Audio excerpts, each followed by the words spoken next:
தமிழ் நெஞ்சங்களுக்கு மங்கி பைசன் வணக்கங்கள். நீ நம்ம எங்க இருக்குன்னா வெள்ளையங்கிரி மலை ஏற போறோம். முதல் மலையில நின்றுட்டு இருக்கப்பதான் ஸ்டார்ட் பண்றோம். 7 மலை ஏறி இறைவனை பார்க்க போறோம். நீங்களையும் சிவனோட தரிசனம் கிடைக்குன்னா மறக்காம வீடியோ ஃபாலோ பண்ணிட்டே வாங்க. தேங்க்யூ. நீங்கள் வெள்ளையங்கிரி டெம்பிள் போகணும்னா எங்கே இருந்தாலும் ஈஷா வந்துருங்க. ஈஷாவிலேருந்து பூண்டி வில்லேஜ் 2-3 கிலோமீட்டர்ஸ் தான் இருக்கும். உங்களுக்கு தேவையான திங்ஸு, ஃபுட்டு, வாட்டர் பாட்டில் எல்லாமே வெளியில் வாங்கிட்டு வந்துடுங்க. இங்கெல்லாம் கிடைச்சாலுமே ரேட் கொஞ்சம் ஜாஸ்தியாக இருக்கும். தென் நீங்கள் நெக்ஸ்ட்டு வந்து ஃப்ரெஷ்ஷப் ஆகணும்னா கூட அவுட் சைடில் ஃப்ரெஷ் ஆகிட்டு டேரெக்டாக இங்கே வந்து சாப்பிட்டு மலையேற மாதிரி பிளான் பண்ணிக்கோங்க. அப்போ தான் உங்களுக்கு டைம் சேவ் பண்ணிவிட்டு சீக்கிரமாக ஏறி இறங்க முடியும்.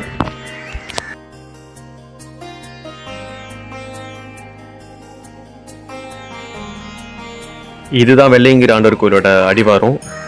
இங்கே வந்து பார்த்தீங்கன்னா பூண்டி விநாயகர், வெள்ளையங்கிரி ஆண்டவர் ப்ளஸ் வந்து பார்த்தீங்கன்னா நடராஜர் சன்னதி எல்லாமே பார்க்கலாம். மலையேற முடியாதவங்க இங்கே இருக்கிற சன்னதியில் சிவனை வழிபட்டுட்டு மனநீரோட வீட்டுக்கு போயிடுவாங்க.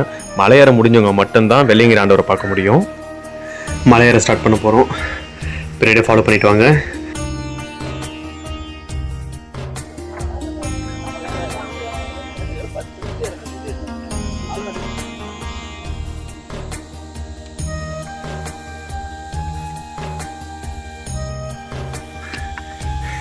சாமியே சரணம், ஐயப்பா சரணம். நாங்கள் சீக்கிரமா மலை ஏறணும்.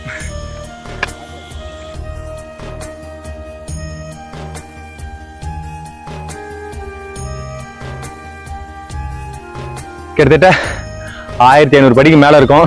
முதல் மலை வெற்றிகரமா ஏறிட்டோம். விநாயகர் தரிசனம் பண்ணியாச்சு. உடம்புல தெம்பு இருக்கலாம், மனசுல ஏறணும்னு நம்பிக்கை இருக்கலாம்.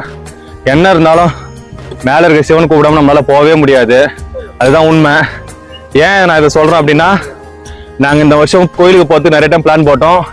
ஆனால் போக முடியல, கேன்சல் ஆகிட்டே இருந்துச்சு. நேற்று சடனாக பிளான் பண்ணி இன்னைக்கு கிளம்பி வெள்ளையங்கிரி வந்துட்டோம். அதுதான் சிவனோட மகிமை. அடுத்த மலையில் பார்க்கலாம். 2வது மலை ஏற ஸ்டார்ட் பண்ணிட்டோம்.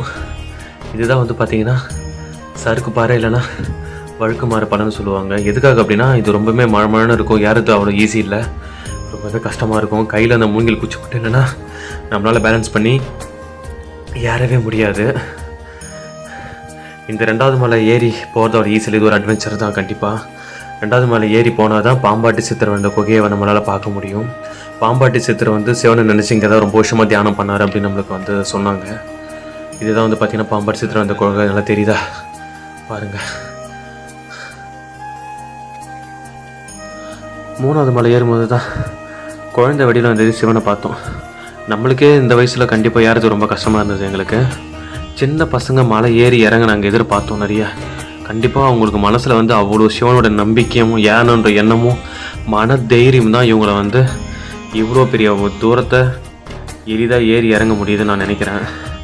ஈஷா போனால் சிவன் சிலையை பார்க்கலாம், ஆனால் உண்மையான சுயம்பான சிவனை பார்க்கணுன்னா கண்டிப்பாக வந்து வெள்ளையங்கிரி மலை ஏறினா மட்டும்தான் பார்க்க முடியும். கிட்டத்தட்ட 4வது மலையில் போயிட்டுருக்கோம். இங்கே இருக்கிற படிக்கட்டுகள் எல்லாமே வந்து ஒட்டன்சித்தர் தான் கட்டினார் அப்படின்னு மாதிரி சொன்னாங்க. அது உண்மையாக போயின்னு எந்த அளவுக்கு தெரியல. யாருக்காச்சும் அந்த ஹிஸ்ட்ரி தெரிஞ்சிச்சுன்னா கமெண்டில் பதில் சொல்லுங்கள். வெள்ளையங்கிரி கோயிலுக்கு வந்து பெண்கள் போகக்கூடாது அப்படின்ற மாதிரி ஒரு கதை இருக்குது. அது எனக்கு தெரிஞ்சு கட்டுக்கதையாக தான் இருக்கும். நிறைய பெண்களை பார்த்தோம். அவங்களால வந்து மலை ஏறி சிரமப்பட்டு சிவனை பார்க்க முடியாதுன்றதுனால பெண்கள் வந்து போகிறது அவ்வளோ சேஃப் இல்லைன்றதுனாலையும் அவங்க வரக்கூடாது அப்படின்ற மாதிரி தான் ஒரு கதை இருந்திருக்கும். கிட்டத்தட்ட நம்ம 4வது மலையில் போயிட்டுருக்கோம். யார் சுவாரஸ்யமாகவும் இன்ட்ரெஸ்டாகவும் இருக்குது. எவ்வளோ டயர்டாக இருந்தாலும் மேலே போய்ட்டு சிவனை பார்க்கணுன்ற ஒரு எண்ணம் மட்டும்தான். அதனால் எவ்வளோ கஷ்டமாக இருந்தாலும் பரவாயில்ல ஏறிட்டுருக்கோம். ஒரு விஷயம் மட்டும் புரிஞ்சுக்குங்க, வெள்ளையங்கிரி வரவங்க தனியாக மட்டும் வராதிங்க. ஃப்ரெண்ட்ஸ் கூட வாங்க, நம்மளுக்கு கண்டிப்பாக சப்போர்ட் தேவைப்படும். தனியாக வராதிங்க, அது என்னோட அட்வைஸ். இதுதான் வந்து ஒட்டன் சித்தர் அப்படின்னு முடிக்கிற 5வது மலையை கம்ப்ளீட் பண்ணுறோம். இந்த மலை பேர் வந்து பார்த்திங்கன்னா விபூதி மலை இல்லை திருநீர் மலைன்னு சொல்லுவாங்க. எதனால் அப்படின்னா இந்த மலையோட மண் வந்து பார்த்திங்கன்னா திருநீர் மாதிரி இருக்கும் அப்படின்னு சொல்லிட்டு இந்த மலைக்கு திருநீர் மலைன்னு பேர். நிறைய பேர் சுரண்டி வீட்டுக்கு எடுத்துகிட்டு போவாங்க. அதனால தான் இந்த மலைக்கு திருநீர் மலைன்னு பேர் இருக்குது. நான் ஆல்ரெடி சொன்ன திருநீர் மலை இதுதான். இங்கே பாருங்கள், அதனால் திருநீர் மாதிரி இருக்கா, விபூதி மாதிரி. தேவையானவங்க சுரண்டி வீட்டுக்கு எடுத்துகிட்டு போவாங்க. லைவ் ஒர்க் சுரண்டிட்டு இருக்காரு, தெரியுதா?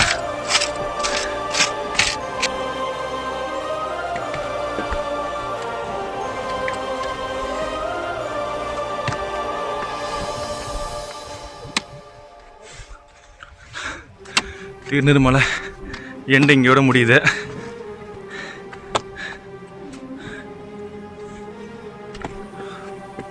வெற்றிகரமாக 5 மலை ஏறி கம்ப்ளீட் பண்ணிட்டோம். இன்னும் 2 மலை இருக்கு. ஏறிட்டா சிவனோட தரிசனம் கிடச்சிரும். கரெக்டாக இப்போ வந்து 6வது மலை ஸ்டார்ட் பண்ணுறோம். அது தெரியுது பாருங்கள் எண்டு. அதுதான் 7ஆம் மலை உச்சி. அங்கே தான் நம்ம போக போகிறோம்.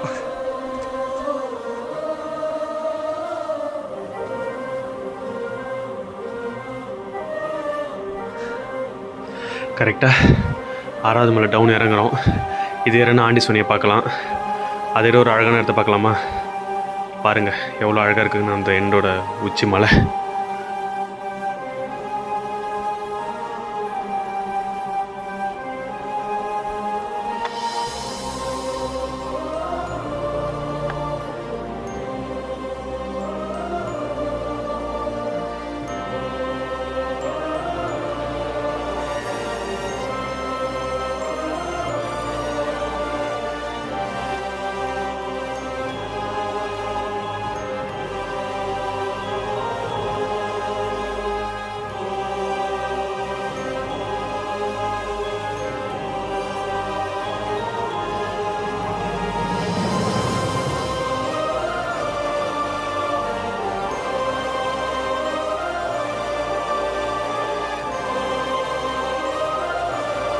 கடைசியாக 7வது மலை ஏற ஸ்டார்ட் பண்ணிட்டோம்.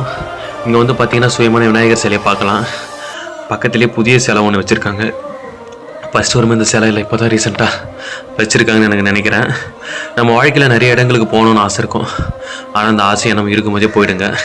வயசானதுக்கப்புறம் நம்மளால் எங்கேயும் போக முடியாது, எந்த மலையும் ஏறி எந்த சந்தோஷத்தையும் அனுபவிக்க முடியாது. ஸோ அதனால் நினைக்கும் போதே அதை பண்ணிவிடுங்க.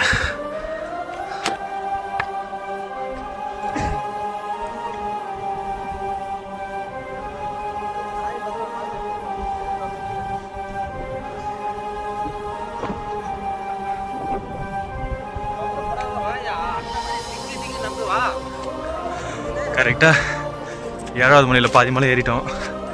கரெக்டாக மணி 2. நடு உச்சி வெயில் 90 டிகிரி செங்குத்தாக இருக்குது. இந்த மலையில் ஏறது அவ்வளோ ஈஸி இல்லை. சிரமப்பட்டு தான் யாரும் சிவனை பார்க்கணும் அப்படின்னு. சிவனோட தரிசனம் கொஞ்சம் நேரத்தில் கிடச்சிரும்.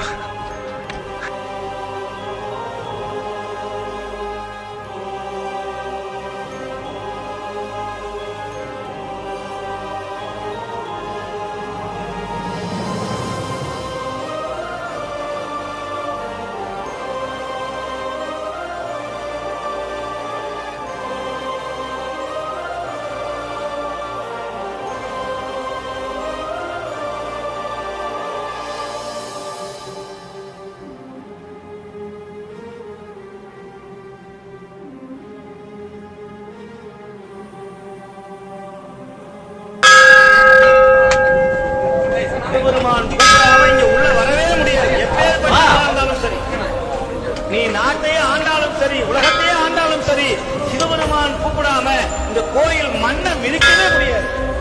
அவன் கூப்பிடணும், யார் வரணும். அப்படி சிவபெருமான் ஏத்துக்கிட்டாருன்னு வச்சுக்கோங்க, அவங்க எங்கேயோ போயிருவாங்க.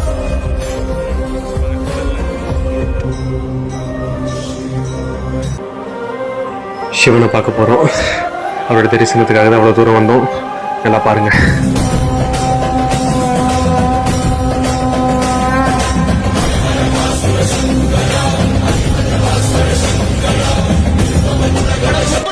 அவனுடைய அனுமதி வேணும்.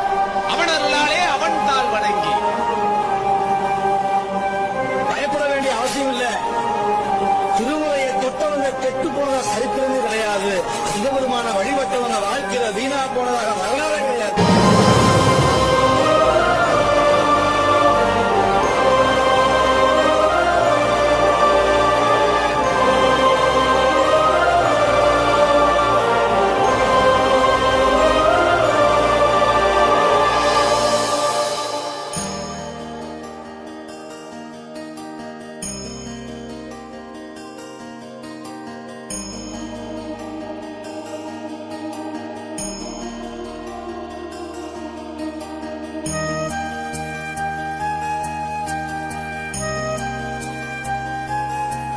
உண்மையிலுமே மனசுக்கு அவ்வளோ நிம்மதிங்க. கிட்டத்தட்ட 5500 அடி மேலே இருக்கும். 7வது மலை, ஒரு 15 கிலோமீட்டர் இருக்கும். இவ்வளோ தூரம் நடந்து சிவனை பார்த்த உடனே எல்லாம் பெயின் எங்கே போச்சுன்னே தெரியல. வெற்றிகரமாக சாமி தரிசனம் பண்ணிவிட்டு 7வது மலை இறங்கிட்டு இருக்கோம். ஏறது ஒரு அட்வென்ச்சர்னா இறங்குறது அதுக்கு மேலே இருக்குது, பேலன்ஸே இல்லை சுத்தமாக. ஏன்னா இது 90 டிகிரி செல்சியஸில் இருக்கிறதுனால இந்த மலை வந்து இறங்குறதுக்கு அவ்வளோ கஷ்டமாக இருக்குது.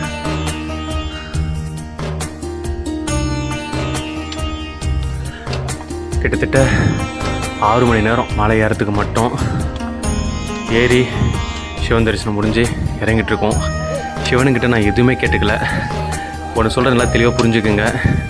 கடவுள்கிட்ட நமக்கு காசு வேணும், பணம் வேணும், வீடு வேணும், வேலை வேணும்னு எதுவுமே வேண்டாதீங்க. மனசுக்கு சந்தோஷமாக நிம்மதி வேண்டும் மட்டும் நினச்சா போதும். நம்மளுக்கு தேவையானது எல்லாமே சிவன் கொடுத்துருவார். சிவனுடைய அருளாலையும் இந்த மூங்கில் கும்போட துணையோடையும் சிவனோட தரிசனம் சிறப்பாக முடிஞ்சுது. இந்த வருஷம் வெள்ளையங்கிரி ஆண்டவரை தரிசனம் கிடைக்கிறதுக்கான அந்த வாய்ப்பை சிவன் கொடுத்தாரு. எல்லா வருஷமும் எங்களுக்கு இது கிடைக்கணுன்றது எங்களுடைய ஆசை. அதை தான் சிவன்கிட்ட வேண்டிட்டு வந்திருக்கோம். சிவன் கோயிலுக்கு வெள்ளையங்கிரி போக முடியாதவங்களுக்காக தான் இந்த வீடியோ அப்லோட் பண்ணுறோம். எல்லோரும் மலை ஏறி சிவனை பார்க்க முடியாது. இந்த வீடியோவில் பாருங்கள், இதுலேயே உங்களுக்கு அவருடைய தரிசனமும் அவருடைய அருளும் உங்களுக்கு கிடைக்கும். ஃபுல் வீடியோ பார்த்துட்டு எப்படி இருக்குன்னு கமெண்டில் மறக்காமல் சொல்லுங்கள். மறக்காமல் நம்ம சேனலை ஃபாலோ பண்ணுங்கள். ரொம்ப நன்றி. தேங்க்ஸ் ஃபார் வாட்சிங் டு ஆல்.